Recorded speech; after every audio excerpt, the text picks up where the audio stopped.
से समझना।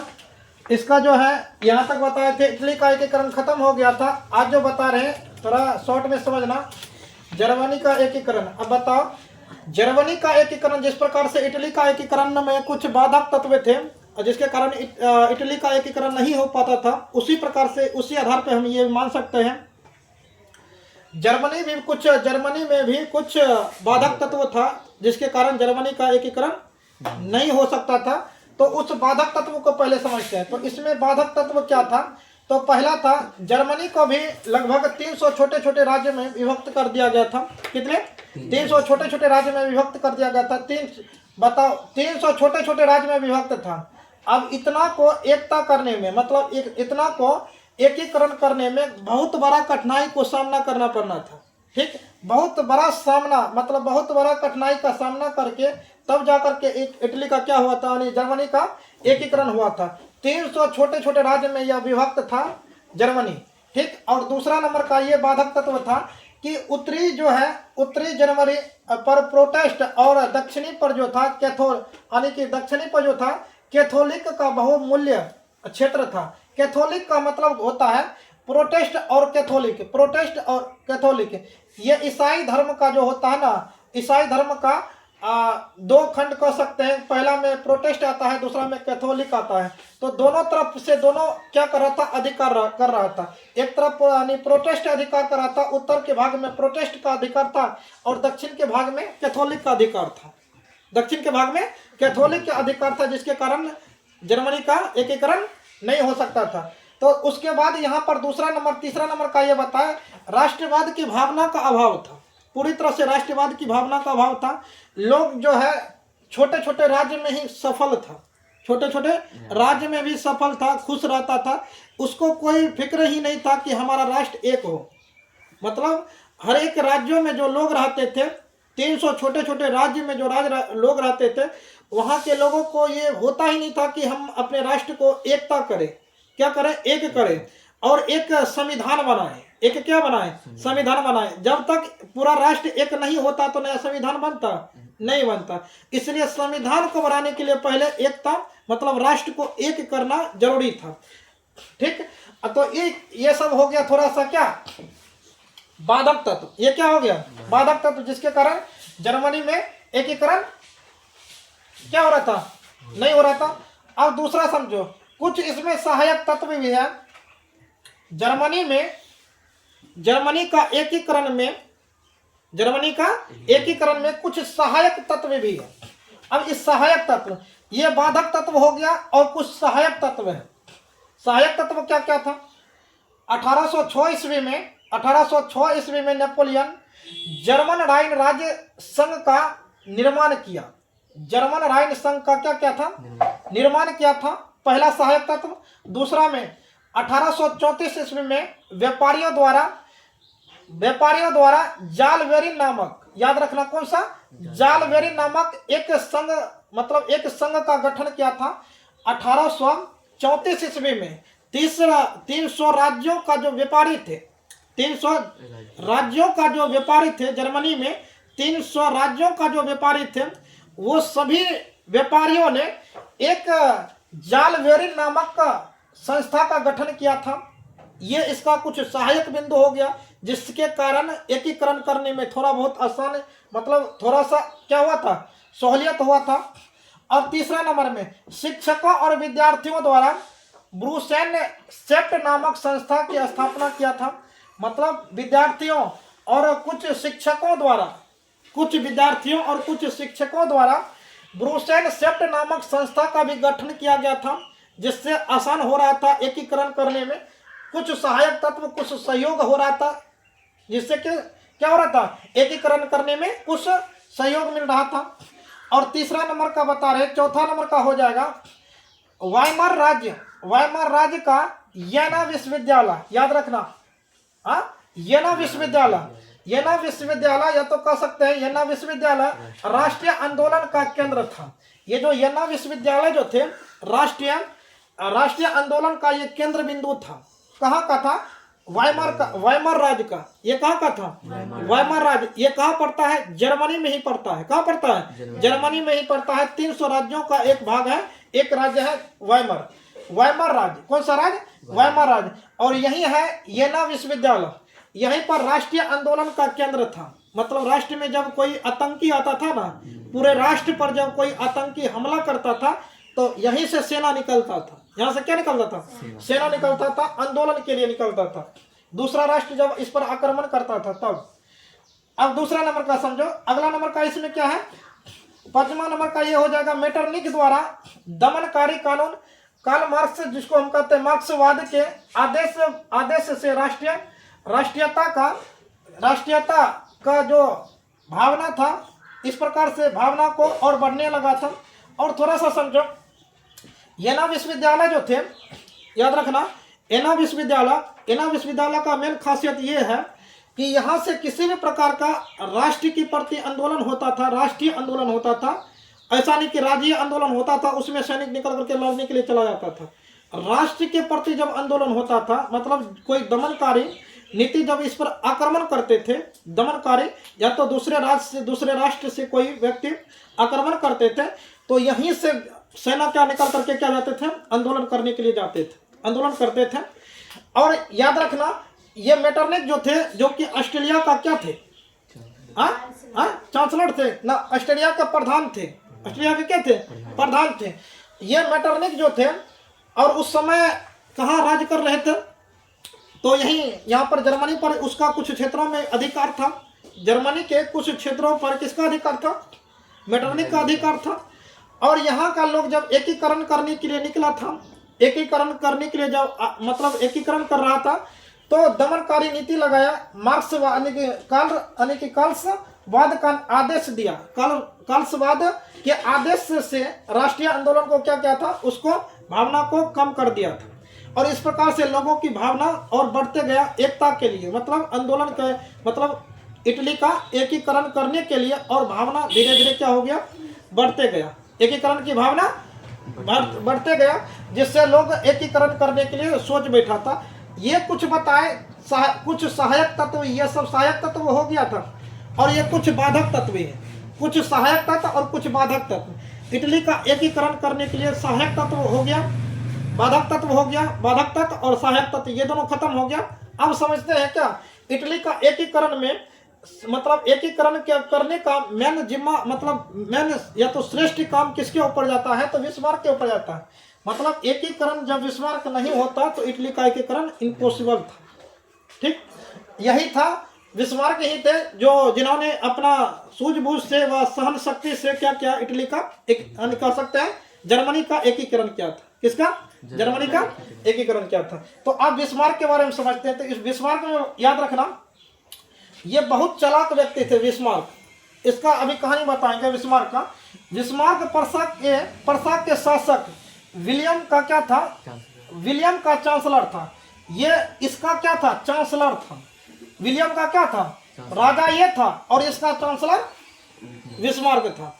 राजा ये और चांसलर ये, मतलब आदेश ये देता था राजा को। समझ में आ रहा है ना? क्योंकि ये बुद्धिमान व्यक्ति थे। जैसे अकबर बीरबल की कहानी में, बीरबल का कहानी सुनी होने का, तो बीरबल क्या थे? बहुत समझदार थे ना बीरबल। अकबर उसके आदेश के अनुकूल चलते थे कोई भी फैसला में। उसी प्रकार से इसका चांसलर ये थे, और इसका आदेश होता था, जो उसी आदेश पर ये विलियम क्या करते थे? काम करते थे। ठीक, राजा यही थे। बात चलता था किसका? बिस्मार्क का। क्योंकि पढ़े लिखे विद्वान थे, ये पढ़े लिखे क्या थे? विद्वान थे। और इसको हुनर था एकता करने का, इसलिए अपना हुनर दिखा रहा था। अब ध्यान से समझो, बिस्मार्क जर्मनी जर्मन राइट में प्रसा का प्रतिनिधित्व था। क्या था? प्रसा का क्या था? प्रतिनिधित्व था। मतलब प्रसा में वर्तमान में रहता था। कहाँ? प्रसा में। ठीक, किस प्रकार से? बिस्मार्क जर्मन राइट में, कहाँ? जर्मन के राइट में प्रसा का प्रतिनिधित्व था। कहाँ का? प्रसा का। याद रखना, ये कहाँ था? प्रसा में। तो अब यहाँ पर देखो, बिस्मार्क हिंगेल का, बिस्मार्क हिंगेल के विचार से ये काफी, मतलब ये जो थे बिस्मार्क बिस्मार्क जो थे हिंगेल के विचारों से काफी प्रभावित थे। हिंगेल को ये पूजता था। हिंगेल को क्या करता था? पूजता था। और उसी के वाक शक्ति से काफी सहमत थे, और ये भी कह सकते काफी तरह से प्रभावित थे। ये हो गया। बिस्मार्क किस पर विश्वास करता था? बिस्मार्क रक्त एवं लौह की नीति पर विश्वास करता था। रक्त एवं लौह की नीति पर विश्वास करता था। ये मतलब बिस्मार्क का कहना था एकीकरण वैसे संभव मतलब एकीकरण वैसे पूरा नहीं हो सकता है। एकीकरण करने के लिए हमें क्या करना होगा? आंदोलन करना होगा। आंदोलन करेंगे तो रक्त बहेगा ही। आंदोलन करेंगे तो रक्त बहेगा ही। हमें रक्त का चिंता नहीं करना है। एकीकरण करने के लिए चाहे कुछ भी करना पड़े हम करेंगे। तो इसलिए इन्होंने क्या किया था? रक्त एवं लौह की नीति अपनाया था। कौन? बिस्मार्क। रक्त एवं लौह की नीति किसने अपनाया था? बिस्मार्क ने अपनाया था। और क्यों अपनाया था? जर्मनी का एकीकरण करने के लिए। जर्मनी का एकीकरण करने के लिए रक्त एवं लौह की नीति को अपनाया था। बिस्मार्क 1830 के ऑस्ट्रेलिया प्रसा का संधि करता था। ऑस्ट्रेलिया प्रसा का क्या करता था? ध्यान से समझो। यहाँ पर बिस्मार्क जो है 1830 के ऑस्ट्रेलिया प्रसा मतलब ऑस्ट्रेलिया और प्रसा का संधि का विरोध करता था। मतलब ऑस्ट्रेलिया और प्रसा ये दोनों संधि करना चाहता था। ध्यान से समझो। ऑस्ट्रेलिया और प्रसा ये दोनों मित्रता करना चाहता था। संधि का मतलब क्या होता है? मित्रता। संधि करना चाहता था और इसका विरोध कर रहा था कौन? बिस्मार्क। कौन कर रहा था? बिस्मार्क। ये कहता था, बिस्मार्क कहता था ऑस्ट्रेलिया के नेतृत्व में ऑस्ट्रेलिया के नेतृत्व में जर्मनी का एकीकरण कभी नहीं हो सकता है। इसका कहना यह था। किसका? बिस्मार्क का कहना यह था कि ऑस्ट्रेलिया के नेतृत्व में जर्मनी का एकीकरण कभी भी पूरा नहीं हो सकता है। इसलिए इसका क्या करता था? दोनों का विरोध करता था। मतलब दोनों का संधि होना नहीं चाहता था, देना नहीं होना चाहता था। तो ये इसका कारण था। तो समझ में आ गया। और उसके बाद देखो 1864 में प्रसा ऑस्ट्रेलिया के साथ, जब देखो पहले तो ऑस्ट्रेलिया प्रसा, यहाँ पर समझ लो, ऑस्ट्रेलिया और प्रसा ये दोनों संधि कर रहा था। कब? ये 1830 ईस्वी में संधि कर रहा था, मित्रता कर रहा था कि हम आपका सहयोग करेंगे जर्मनी का एकीकरण करने के लिए। ऑस्ट्रेलिया करना चाहता था किसको? प्रसा को। और प्रसा करना चाहता था पूरे जर्मनी का एकीकरण, पूरे जर्मनी का एकीकरण चाहता था। तो ये संधि कर रहा था प्रसा से। और इसको तो सब रणनीति पता था। किसको? बिस्मार्क को। बिस्मार्क काफी समझदार व्यक्ति थे। तो इसको हर एक नीति ऑस्ट्रेलिया का पता था कि ये दमनकारी है, किसी भी प्रकार से ये पीठ पीछे छुरा भोंकने का काम करेगा। इसलिए करके जो है इसके दमनकारी नीति को ये समझता था। इसलिए बिस्मार्क इस संधि का क्या कर रहा था? विरोध कर रहा था। जब विरोध कर रहा था तो ऑस्ट्रेलिया का विरोध किया ना। अब युद्ध करेंगे। अब क्या करेंगे? युद्ध करेंगे। तो 30 के बाद कब? यहाँ पर देख लो। 30 के बाद 1864 में प्रसा ऑस्ट्रेलिया के साथ क्या? देखो प्रसा, ध्यान से समझो। यहाँ पर एक पॉइंट निकलेगा। ये संधि कर रहा था, इससे क्या कर रहा था? संधि कर रहा था कि मित्रता करेंगे और आपको जर्मनी का एकीकरण करने में, और इसका विरोध कर रहा था कौन? बिस्मार्क। और मतलब कोई भी राष्ट्र दूसरे राष्ट्र से आकर के संधि करना चाहेगा, कदापि डायरेक्ट उसको भगाया नहीं जाता है, कोनो न कोनो तरीका से भगाया जाता है। तो उस समय जो थे, ध्यान से समझो, कुछ समय के लिए यहाँ पर बिस्मार्क जो है शांत रह गया था और संधि कुछ समय के लिए होने के लिए दिया। बोला ठीक है, कुछ समय के लिए संधि होने के लिए दिया था, क्योंकि एकीकरण करना था तो कुछ समय के लिए उसको एकीकरण करने के लिए दिया। अब इसका फायदा प्रसा उठा लिया। इसका फायदा प्रसा का चांसलर जो थे कौन? बिस्मार्क। और ये बिस्मार्क का फायदा उठाया। 1864 में प्रसा ऑस्ट्रेलिया के साथ, मतलब प्रसा ऑस्ट्रेलिया के साथ मिल गया। ये दोस्ती भाईचारा वाला मिल गया। इसको गले लगाया पहले, बाद में लात मार दिया। पहले गले मिलाया ना, संधि किया। संधि करने के बाद इसका मौका का फायदा प्रसा उठा लिया। ठीक। 1864 में प्रसा ऑस्ट्रेलिया के साथ मिल करके डेनमार्क को क्या किया? डेनमार्क को हरा दिया। डेनमार्क एक बड़ा राज्य है, जर्मनी का एक बड़ा क्षेत्र है। और वहां का जो है, ठीक है, वहां पर अधिकार किसका था? यहाँ पर अधिकार जो डेनमार्क पर अधिकार उस समय फ्रांस का था। किसका था? फ्रांस का था। और यह डेनमार्क का क्षेत्र बहुत बड़ा था और डेनमार्क को वैसे जीत नहीं सकता था। इसलिए परसा पहले क्या किया, ऑस्ट्रेलिया से संधि कर लिया। ऑस्ट्रेलिया से क्या किया, संधि कर लिया। अब दोनों का सेना मिलकर के गया डेनमार्क पे युद्ध किया और वहां से फ्रांस की सेना को पराजित कर दिया और डेनमार्क पर अपना अधिकार कर लिया, डेनमार्क पर अपना अधिकार कायम कर लिया। तो इस प्रकार से डेनमार्क का क्षेत्र पर एकीकरण कर लेता है कौन, बिस्मार्क। डेनमार्क के क्षेत्र पर एकीकरण कर लेता है बिस्मार्क। अब दूसरा समझो, 1866 में ऑस्ट्रेलिया परसा के मतलब फिर आप देखो 64 में साथ में मिलकर लड़ रहा है। ध्यान से समझो क्या कह रहे हैं, 64 में साथ मिलकर के लड़ा, तब तो फ्रांस को भगाया, डेनमार्क से हटाया, डेनमार्क से भगाया और डेनमार्क पर किसका कब्जा हो गया, परसा का हो गया। किसका हो गया, परसा को। अब 2 साल बाद, पुनः 2 साल बाद 1866 में ऑस्ट्रेलिया परसा के साथ सेडेवा का युद्ध हुआ। अब दोनों लड़ रहा है फिर, मतलब पहले संधि हुआ, डेनमार्क को जीता। किसको जीता, डेनमार्क को जीता। उसके बाद अब दोनों के बीच, ऑस्ट्रेलिया और परसा के बीच सेडेवा का युद्ध होता है। किसका युद्ध होता है, सेडेवा का युद्ध होता है।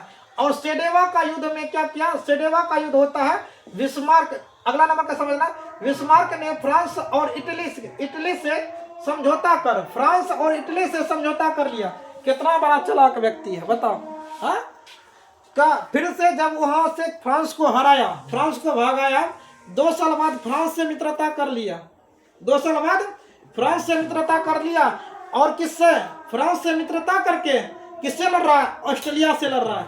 और इससे लड़ने का कारण यह था क्योंकि ऑस्ट्रेलिया का अधिकार उस समय किस पर था, तो ऑस्ट्रेलिया का अधिकार एक जगह पर था, एक जगह पर था जिसका नाम आगे आगे बताएंगे, ठीक है। तो यहाँ पर समझ में आया ना, बिस्मार्क ने फ्रांस और इटली से समझौता कर सेडेवा का युद्ध में ऑस्ट्रेलिया को क्या किया था, हरा दिया था। 1870 में फ्रांस परसा के बीच क्या होता है, एक संधि होता है।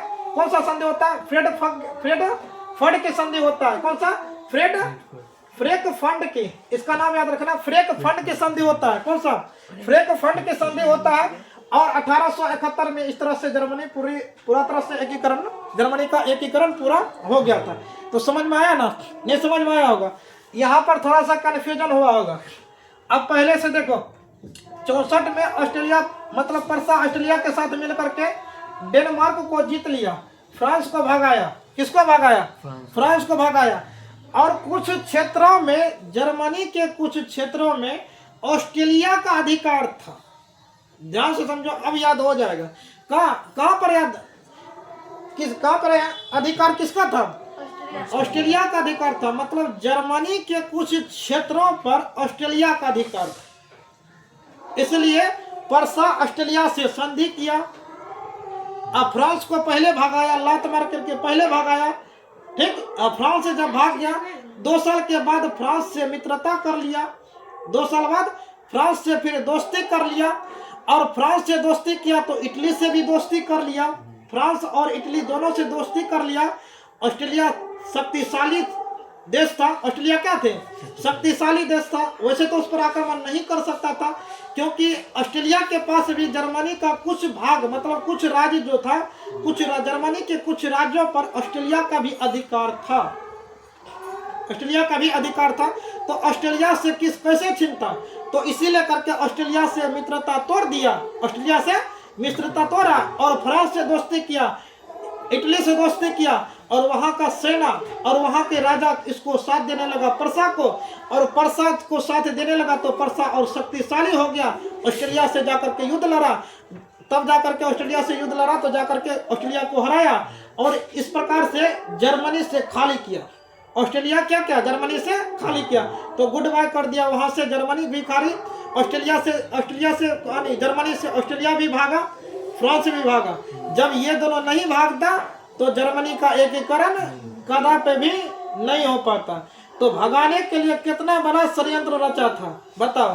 कहाँ कहाँ गया बिस्मार्क को, क्या क्या रक्त एवं लोह की नीति अपनाया, रक्त लोह की नीति अपनाया। एक से दोस्ती किया, दूसरा से लड़ रहा है, और दूसरा से दोस्ती किया, उसको सटा लिया। अपना आदमी हो तो दोस्ती कर लिया। ये होता है ना, ये होता है लड़ाई। अब डायरेक्टर किसी का कपार भांग देगा, कभी लड़ पाता, एकीकरण कभी नहीं हो पाता। जब इससे दोस्ती नहीं करता ऑस्ट्रेलिया पर्सा से संधि नहीं करता, तो कभी भी पर्सा ऑस्ट्रेलिया से संधि नहीं करता तो फ्रांस को कभी नहीं हरा पाता। फ्रांस, दिमाग में बैठा लो, फ्रांस कभी नहीं हारता। जब फ्रांस को फिर से ऑस्ट्रेलिया से लड़ने के लिए फ्रांस को नहीं मिलाता तो ऑस्ट्रेलिया से नहीं जीत पाता। तो ये काफी एक बड़ा षड्यंत्र के साथ जर्मनी का एकीकरण हुआ था, वैसे नहीं हुआ था। चाम का मुंह है बोल दिए।